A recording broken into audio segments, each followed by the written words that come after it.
I know, it's a morbid thought. I can't help myself.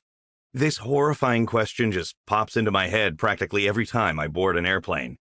What would I do if this plane were about to go down during the middle of the flight?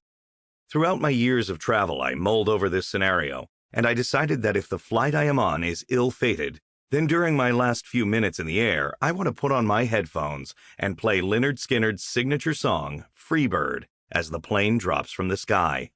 Of course, first, I would say a prayer, thanking God for the incredible life I've experienced, and I would ask Him to watch over my wife and children and, now, grandchildren.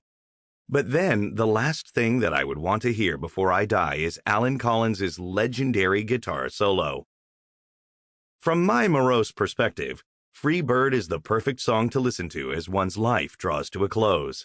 This song is about freedom, and as a Christian, I believe there is nothing more liberating than the freedom I'll experience when my earthly existence comes to an end and I am in the Lord's presence. Fly away, free bird. Historically, this song has become connected to the tragic 1977 plane crash that took the life of Lynyrd Skynyrd's lead singer Ronnie Van Zant, guitar player Steve Gaines, and his sister Cassie Gaines, one of Lynyrd Skynyrd's backup singers. Before the plane crash, when Lynyrd Skynyrd performed this song in concert, they would often dedicate it to the memory of rock legend Duane Allman. In somewhat of a dark, poetic turn, this song has now become a tribute to Ronnie Van Zant after the crash. In some respects, there is an uncanny, prophetic feel to Freebird. Perhaps this partly explains why this song uniquely captures some of my thoughts and feelings when I board an airplane and think about how my life on Earth might one day come to an end. It almost feels as if Free Bird was written and recorded just for me in those moments when I sit on a plane waiting for takeoff. Music is an integral part of our lives, and that seems to always have been the case. As musician and neuroscientist Daniel Levitin points out in his book, This Is Your Brain on Music, music is an unusual human activity because of its antiquity and pervasiveness. Musical instruments are among the oldest artifacts from the archaeological record associated with modern humans. Archaeologists have found musical instruments in sites located in northern Africa, Europe, and Asia, places occupied by some of the earliest modern humans. Typically, these instruments were created from the long bones of birds and functioned as whistles and flutes.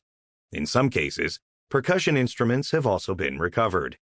Music stems from our capacity for symbolism and our ability to manipulate symbols by combining them and recombining them in endless permutations. A growing number of anthropologists think that our capacity for music appeared well before we began to migrate around the world. In fact, we have evidence for symbolic expression that extends back to the time when modern humans first appear on Earth. Music not only traces back to the time of our origins, it is also everywhere today, all around us. As Levitin points out, whenever humans come together for any reason, music is there. Weddings, funerals, graduation from college, men marching off to war, stadium sporting events, a night on the town, prayer, a romantic dinner, mothers rocking their infants to sleep, and college students studying with music as a background.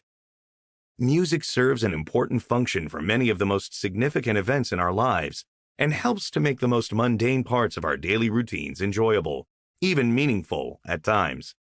Music is a language of sorts. It is a means to communicate information. However, it is so much more. And for that reason, perhaps, it isn't that surprising that music takes center stage in our lives. Music can inspire us. It can boost our confidence. It can give us hope. Music deeply connects to our emotions. It provides the means for us to express how we feel when words alone won't do. Music gives us chills. It moves us to tears. It comforts us. It allows us to express gratitude and joy. Music brings back memories of happier times and comforts us as we face difficulties and disappointments.